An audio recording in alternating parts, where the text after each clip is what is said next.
están? Esto es Punto de Convergencia. Hoy estoy con Mauricio Jiménez. Hola, ¿qué tal, Mercedes? ¿Cómo estás? Bien, ¿tú? Contento de estar aquí, convergiendo. Chido. ¿Quién es Mauricio Jiménez? Soy yo. Pero, yo me defino como poetoide con vocación de clown, metido a publicista, porque de algo se tiene que comer. ¿Qué hago? Hago poesía en voz alta, escribo de muchas cosas. Lo que más me gusta hacer es poesía en voz alta. Descubrirme en el escenario con las babosadas que yo escribía es algo padre que me ha dejado bastantes satisfacciones y bastante diversión. Y comunicar directamente el texto con el público es un acercamiento totalmente diferente al que se tiene entre el público y un libro. Es como si se volviera a hacer el texto cuando estás ahí. Ajá. Otra vez y otra vez, ¿no? Exacto, es la comunicación directa con el público, aparte genera un impacto y una retribución inmediata que se da en forma de aplauso, en forma de risas, en forma de sentimientos. Los escritores jamás, o bueno, es rara la ocasión que tenemos la oportunidad de estar frente a frente a nuestros lectores. Entonces, esta vertiente a la mitad, que es el mismo texto, es presentado de una manera diferente, con la propia voz del autor delante del público, es un requisito padre y está, bueno, no requisito, es algo padre y satisfactorio. A mí siempre se me ha hecho como que cuando estás enfrente del público es como si estuvieras aventando las palabras y de pronto están por ahí flotando, alguien las cacha, alguien se las apropia, alguien las deja pasar. Pero sí creo que es como un ejercicio en el que eso se vuelve a hacer la poesía. Y tiene un sentido distinto porque el contexto es distinto cada vez que lo estás haciendo. Que creo que es una oportunidad de recrear el texto en el mejor sentido de la palabra. Sí, por supuesto, porque aparte uno rara vez sabe a qué clase de público se va a enfrentar. Ajá, sí. Y es otra, cuando sabes a qué clase de público, qué tan preparado estás. Alguna vez tuvimos unas funciones en un reclusorio y nosotros según íbamos a enseñarles poesía a los presos y no, los que salíamos revolcados fuimos nosotros, claro. Porque hubo un micrófono abierto, los presos se subieron a leer lo que ellos escribían y no, fue una experiencia increíble. Yo aprendí mucho, ¿no? En primera, no menospreciar al público al que me estoy dirigiendo, y en segunda, a descubrir cómo cualquier persona, aunque ni siquiera ellos lo sepan, tiene algo chingón que decir. Sí, es bonito el trabajo reclusorio. A mí me tocó ir a ver una vez una granja de rehabilitación. Está loquísimo, ¿no? Porque la banda está como con la expectativa de qué le vas a dar y a lo mejor sí creo que nosotras salimos con mucho más de lo que creíamos que podíamos dar. No, eso está padre. Es una experiencia increíble. ¿Cuál es el lugar más raro donde te ha tocado leer? El lugar más raro donde me ha tocado leer, aparte del reclusorio, como más bizarro. Pues no sé, yo estoy muy acostumbrado como a la calle. Durante un tiempo yo viví, o sea, juntaba mi dinero de echarme poemas en los camiones. Entonces eso es un público totalmente diferente, ¿no? ¿Aquí en el DF? Aquí en el DF. Me subí a los camiones, si hay alguien de la ruta que me reconozca, aquí soy yo. No les vengo a robar. Hoy no les vengo a robar. Digo, no, nunca les voy a robar.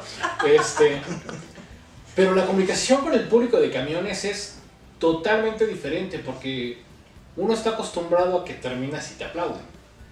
Y ahí pues no.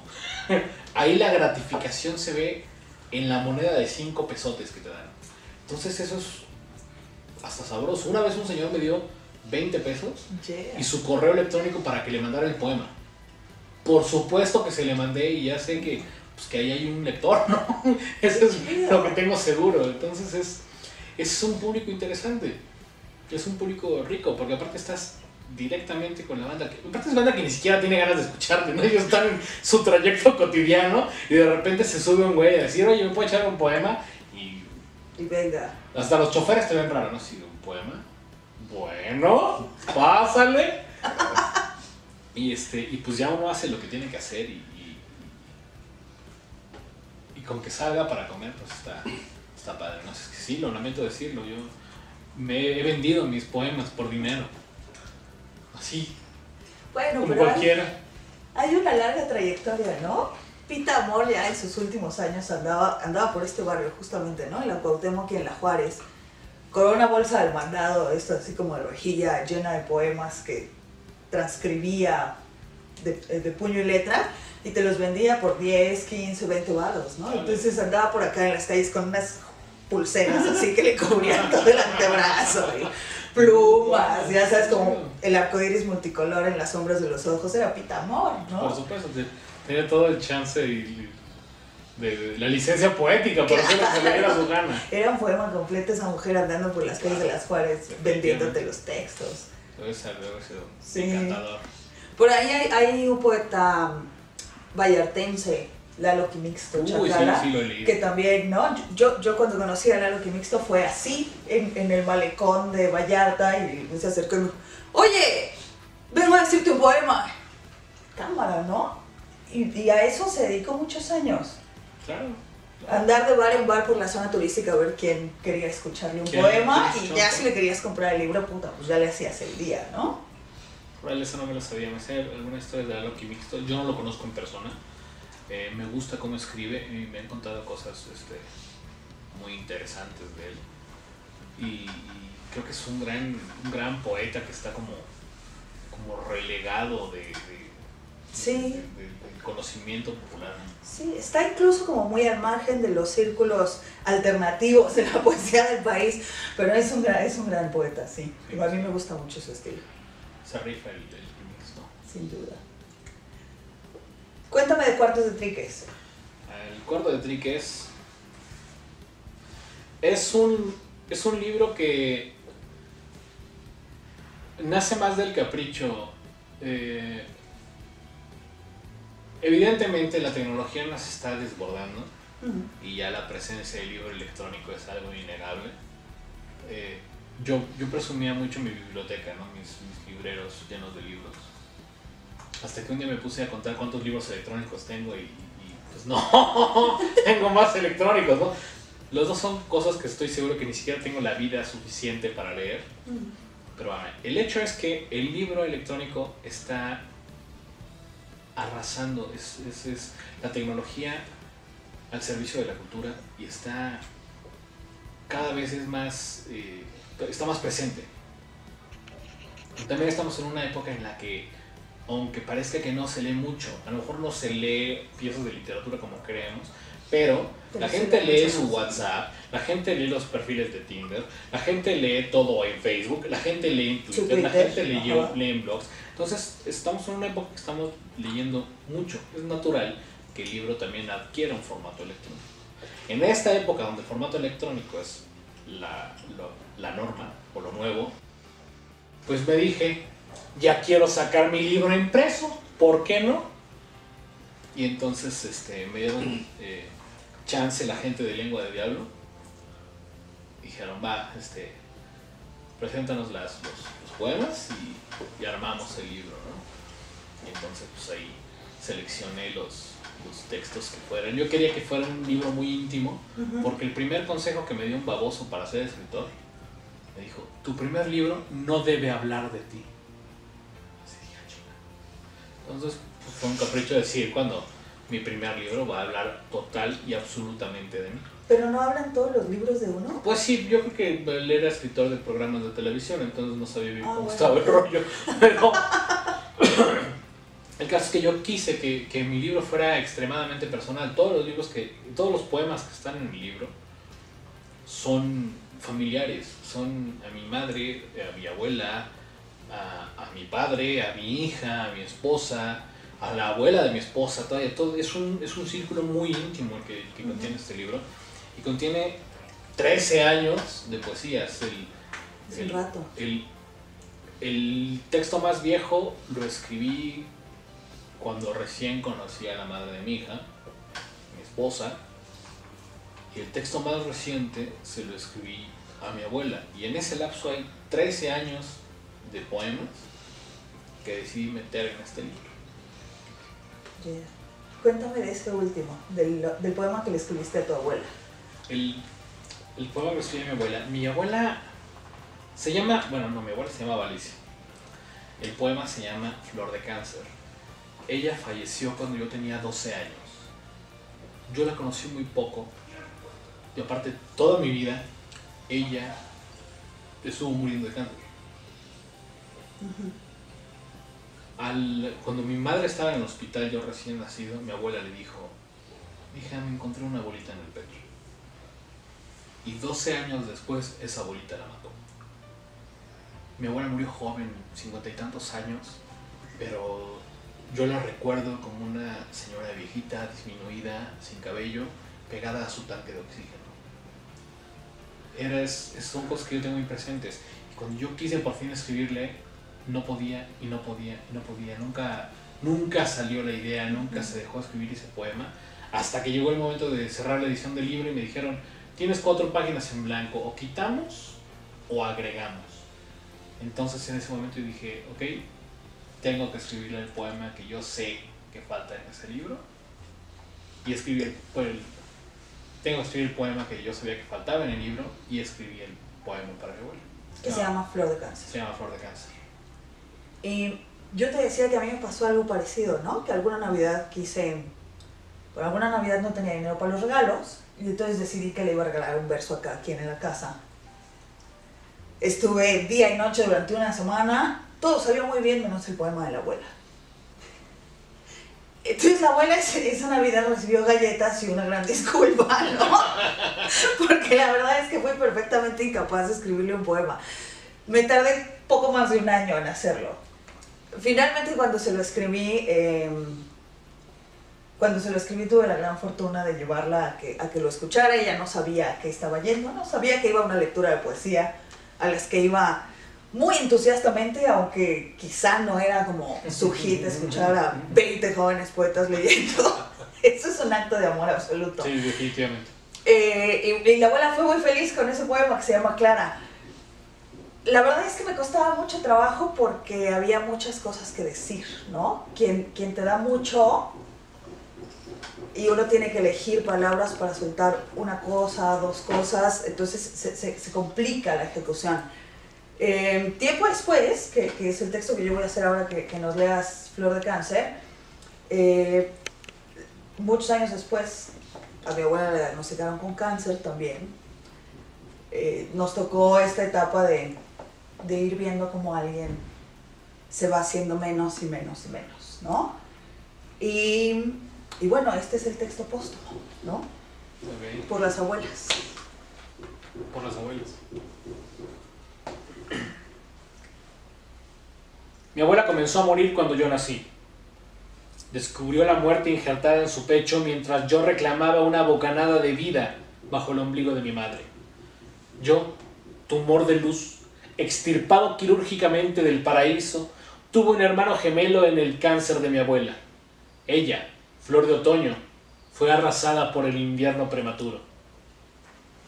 Mientras yo mamaba la vida pegado a los frutos de leche del árbol madre, en otra rama del mismo árbol colgaba el fruto ponzoñoso donde mi hermano, tumor de sombra, soplaba la muerte en la teta de mi abuela.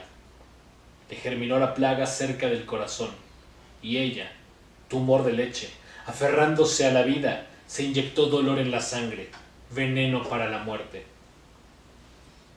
Mi hermano maligno, Flor de Cáncer, se aferró al cuerpo de mi abuela, y la vieja, Flor de Sangre, extirpándose la peste, se arrancó pedazos de cuerpo y se inyectó más sufrimiento y encendió una hoguera en sus entrañas.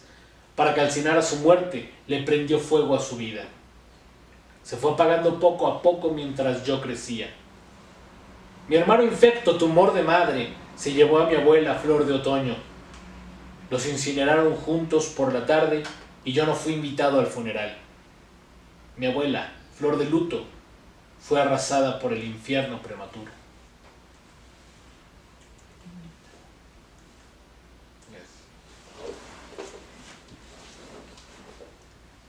En casa se cerró una puerta. Dentro no está la sonrisa, ni la voz, ni el silencio. Dentro están los muebles y la ropa. Dentro está el closet y en él las camisas y los vestidos. Dentro están los cajones y en ellos los collares, la pulsera regalo del Día de las Madres, los aretes que se usaron en las bodas, las cajitas que guardan las cartas del abuelo, los lentes comprados en Londres, el sombrero con el que se resguardó del sol una tarde en Indonesia en que le tomaron una foto fechada, 1975. Otra caja, más pequeña, y dentro una servilleta firmada en París. Un pedazo de papel con historia que espera en el silencio del cuarto, con la puerta del closet cerrada, con la puerta del cuarto cerrada. Dentro está la cama, y sobre ella un edredón que se extendió para cubrir la falta de sábanas. Porque nadie tiende una cama con sábanas limpias, perfumadas, planchadas, si no se está esperando que alguien vuelva a dormir ahí.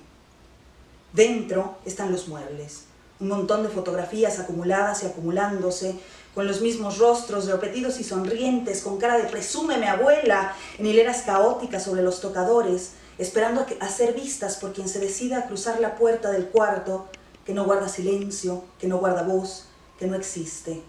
Porque los cuartos dejan de existir cuando nadie los habita, cuando las familias cierran las puertas, cuando las casas se recortan de todos los modos posibles menos del físico, y sus habitantes pasan por donde antes hubo una puerta, y no se detienen ni apuran el paso, porque han aprendido a andar en la normalidad de los pies a los que les instruye ignorar las rutas ya marcadas en la memoria de lo cotidiano.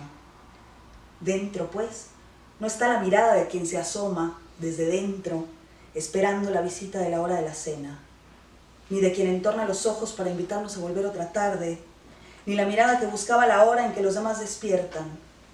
Dentro no suena la televisión repitiendo el telediario y la desgracia de los catalanes que van a votar mientras Rajoy busca en las leyes una razón. Dentro no se escucha la musiquita de la serie en la que los niños se han hecho adultos y los adultos buscan la manera de enfrentar los últimos días del fascismo, siempre sin saber que son los últimos. Detrás de la puerta no hay un sueño que estemos cuidando al dar la medianoche. El paquete de Valium está en el cajón del buró, junto al rosario, y encima los libros pendientes, marcados con separadores para no perder el hilo de la historia, o las páginas marcadas en las esquinas superiores para recordar la parte que decía más de quien lo leyó que de quien lo escribió. En casa se cerró una puerta sin seguros ni trancas, y dentro dejamos las cosas que fueron suyas, como si al salvar el espacio de los ruidos nuestros, nos salváramos también nosotros del silencio que somos los de afuera, sin atrevernos a entrar. Hola. Hemos hablado de cosas que nos han marcado mucho, ¿no? De por qué escribimos lo que escribimos. A mí otra de las cosas que me han marcado mucho y que es uno de los puntos en los que yo encuentro mucha convergencia contigo, es en este asunto de las mudanzas, ¿no? Tú no estás para saberlo ni yo para contártelo, pero por algo estamos aquí. Que yo he tenido una larga y muy tortuosa historia con las mudanzas. No, también he tenido como sus partes chidas. A mí me ha tocado hacer muchas mudanzas, algunas pocas por necesidad, otras por gusto y la mayor parte por necedad. Entonces cuando yo leo tu poema El camión de la mudanza, pienso en esto que hacemos todos de poner nuestra vida en cajas y maletas y entonces irla cargando como tortuguitas con el caparazón lleno. A mí la mudanza se me hace como una oportunidad para rearmar el hogar, para deshacerte de muchas cosas que a lo mejor no te hacían falta, para que las casas se vuelvan a llenar de amigos y de risas y de amor y de borracheras y de tristezas y de todo lo que se tengan que llenar, porque es vida, ¿no? Y yo quería que me contaras un poco de dónde viene el camión de las mudanzas. El camión de la mudanza es un texto que escribí en una casa en la que yo dejé muchas cosas de acá adentro. Yo he tenido pocas mudanzas en mi vida. Estuve 17 años de mi vida en la misma casa, en el mismo departamento, en mi casa familiar, con mis padres y mis hermanos. Cuando yo era bebé vivimos en un par de lugares, obviamente ya no me acuerdo nada, pero antes de cumplir los 3 años llegamos a un departamento en la colonia Escandón. El departamento que compraron mis padres. Y ahí viví 17 años, ahí crecí, ahí andaba en bicicleta en sus calles, ahí cotorreé, ahí hice amigos, ahí me fui formando. Llegó el momento en que mis padres se separaron y nosotros nos mudamos con mi madre. Mi padre sigue viviendo ahí. Y a partir de ese momento yo viví un tiempo en Plateros, viví por Metro Tasqueña, viví en Barranca del Muerto. Y de repente eran como mudanzas que yo no estaba acostumbrado después de 17 años. Llegó el momento en que mi madre se fue a vivir a San Luis Potosí. Y yo, ya esperando a una hija, caigo en la casa familiar de mi esposa en Coyoacán. Y de ahí nos mudamos a una casa en Nativitas que también era de su familia, que se quedó vacía. Y nosotros la ocupamos, nosotros la vivimos. Y nosotros fuimos muy felices ahí con un gran problema. Yo me había quedado sin trabajo y fueron tiempos muy duros. Cuando yo me echaba poemas en los camiones, era justo en ese momento en que no conseguía trabajo, no había forma de sacar adelante a la familia. Y eso terminó en que dejamos esa casa hermosa en la que era tan nuestra que en las paredes había una cenefa, hicimos una cenefa en la que teníamos versos de nuestros amigos, míos, de canciones, y todo eso adornaba nuestra casa, todo eso le daba la vuelta, porque era un rasgo de nosotros. Un apropiarse de la pared, ¿no? De este es mi espacio en el mundo. Y era una pequeña cenefa que rodeaba todo y que lamentablemente tuvimos que dejar por la necesidad y tuvimos que emigrar a San Luis Potosí. Esa casa fue ocupada después por familiares de mi esposa. Y en alguna visita que hicimos, me tocó volver a esa casa que había hecho mía, en la que yo había vivido, con mi cenefa, pintada con una capa de pintura blanca en la que al fondo se veía todavía lo que habíamos los resquicios de esa vida, ¿no? Y eso fue pesado, eso fue difícil. Y a ese momento le escribí el poema. Después tuve chance de regresar de nuevo de San Luis al Distrito Federal. En ese tiempo, Distrito Federal. Ahora, siempre Distrito Federal, ¿no? Yo le sigo diciendo Temple México al World Trade Center. O sea, para mí va a ser Distrito Federal siempre. Claro, o como le digo, es mi ciudad. Y volvimos a ocupar esa casa, pero ya no fue lo mismo. Pero ese momento en el que yo me despido de esa casa, le escribí el poema de El Camión de la Mudanza. Por favor.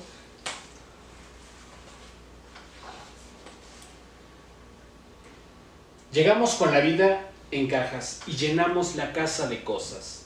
Muebles, discos, libros, la mesa por aquí, la tele para allá. Que el estéreo suene en todos lados. Los platos en esta gaveta, los vasos en aquella. Pon el café siempre a la mano. Adornamos las paredes con dibujos, rayones, pedazos de poemas. Desde aquí el espejo parece un cuadro. Las cajas se vacían, los cajones se llenan de papeles, cuadernos, ropa, recibos, y la casa vacía y ajena se llena de nosotros, de nuestros humores, nuestros besos, nuestras peleas. Y de pronto una casa cualquiera se vuelve nuestra casa, con nuestros clavos, nuestras manchas, nuestras cortinas, nuestra basura. Pero a veces llega el camión de la mudanza y nos piden guardar de nuevo nuestra vida en cajas, quitar nuestros cuadros, guardar nuestros libros, sacar nuestros colores y vaciar la casa. Quitarle a la casa nuestra casa. Carajo, la mudanza es una perra y un hijo de puta su camión. Es imposible guardar todo en cajas. Siempre se pierde algo, un libro, un disco, un papel, un algo que no sabes ni qué es hasta que te hace falta. Y al entregar la casa vacía, siempre se deja algo. Un clavo donde colgarán una réplica de la última cena, una mancha que será borrada, y ese algo que no cupo en una caja. Por eso duele volver a casa cuando ya no es nuestra casa.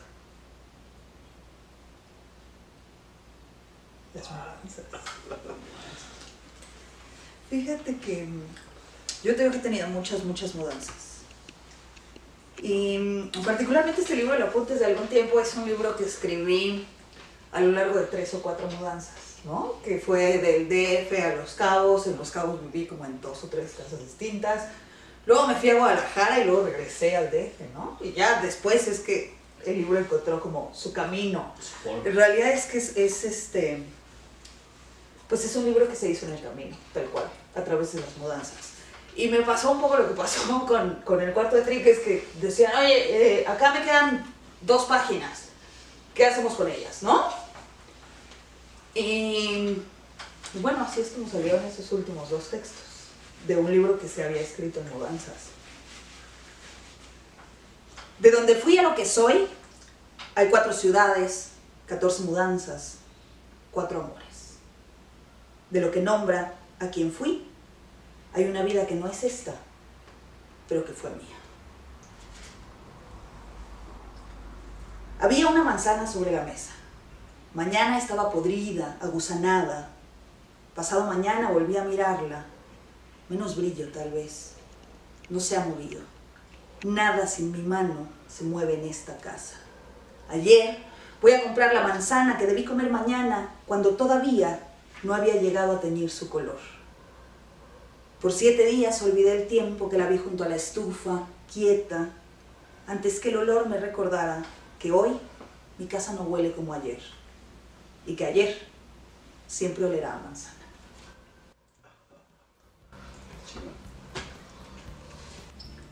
Este ha sido un punto de convergencia que yo he disfrutado mucho. Muchas gracias. Yo también me siento muy, muy contento y honrado de haber estado aquí.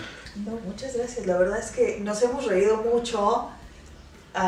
También en algún momento nos bajoneamos un poco. Y creo que al final de eso se trataba, ¿no? De compartir y de compartirnos un poco entre nosotros y con ustedes de qué es lo que estamos haciendo. Dinos qué planes, porque me decías que vas a reeditar, ¿no? Sí, este libro se acabó el tiraje. Son tirajes cortos, pero no pensé que se acabara tan rápido.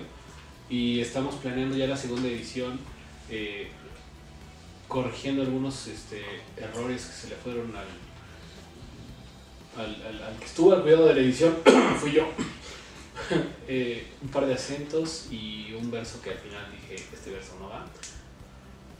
Y está a punto de salir de nuevo con Lengua de Diablo, y también con la gente de Lengua de Diablo estoy planeando un siguiente libro que, a menos que mi editor se ponga loco, se va a llamar Welcome to la chingada. Y ya me salgo un poco del rollo personal para abordar el tema social, que es algo que a mí me interesa mucho y es parte también de mi creación, ¿no? No puedo dejar de ser una persona que tiene ojos y ve lo que ocurre a su alrededor. Claro. Y de eso va Welcome to la chingada. Obviamente habla mucho de la ciudad, habla mucho de este lugar en que habla poquito de San Luis porque no lo quiero mucho. Si hay gente de San Luis Potosí, yo los quiero mucho a ustedes, pero su ciudad, no. Y esos son los planes. También está en puerta un libro para niños, un álbum ilustrado. Y pues ahí andamos chambeando. Pues chéquenlo. Aquí abajo les vamos a dejar las redes de Mauricio. De verdad, consíganse El Cuarto de Triques porque es un buen libro. A mí me gusta mucho, ¿no? Como lectora, la verdad es que es un libro que me ha gustado mucho. Entonces consíganselo, denle follow a las redes sociales. Y bueno, ya para cerrar, no. Después de esta larguísima conversación, que ha estado bien rica, ¿cuál es el punto de convergencia hoy? ¿Cuál es el punto de convergencia? Definitivamente entre tú y yo el punto de convergencia es la palabra, porque nos dedicamos a lo mismo y trabajamos con lo mismo, con la palabra, con la comunicación. Hacer esto no creo que sea casualidad, al contrario, es juntar todas estas 1000 casualidades que se han dado alrededor de tu vida y toda esta gente interesante con la que te has cruzado, en la que agradezco pues de repente haber pasado yo, porque fue totalmente casual. Descubro que tenemos muchos amigos en común, pero tú y yo no nos conocíamos. No, yo creo que tenía que ser, ¿no? Y como que fuera el momento, o sea, sí. No tiene un año y cacho. Un año y cachito. La primera vez que Mauricio y yo nos cruzamos de manera consciente fue en un festival de poesía social en Tlatelolco, ¿no? No, fue, ¿O fue antes? Fue en el de los slams. Ah, claro. Claro, en algún slam poetry. Ajá, allá por Metro Revolución. Ajá. Por Metro Revolución, por Monumento de la Revolución. Y luego coincidimos en esto en Tlatelolco, ya los dos como parte sí. del cartel. Los dos seguimos. Sí, efectivamente la palabra es esta casa en la que estamos conviviendo, que además me parece una casa muy bonita, una casa que hemos llenado de muchas cosas, igual que hablábamos de nuestras casas, ¿no? Y ojalá que la palabra se nos siga llenando de vida y la vida de palabra. Estemos. Y que estemos para seguir compartiendo la palabra. Encantado. Sí. Oigan, pues muchas gracias por haber visto este punto de convergencia. Recuerden que aquí abajo está el Facebook y el canal de YouTube para que se suscriban. Y pues nos vemos en la que sigue, ¿no? Bueno, Salud. yo no. Ella sí. ¿Tú nos ves? Ella sabe. Yo los veo. Gracias.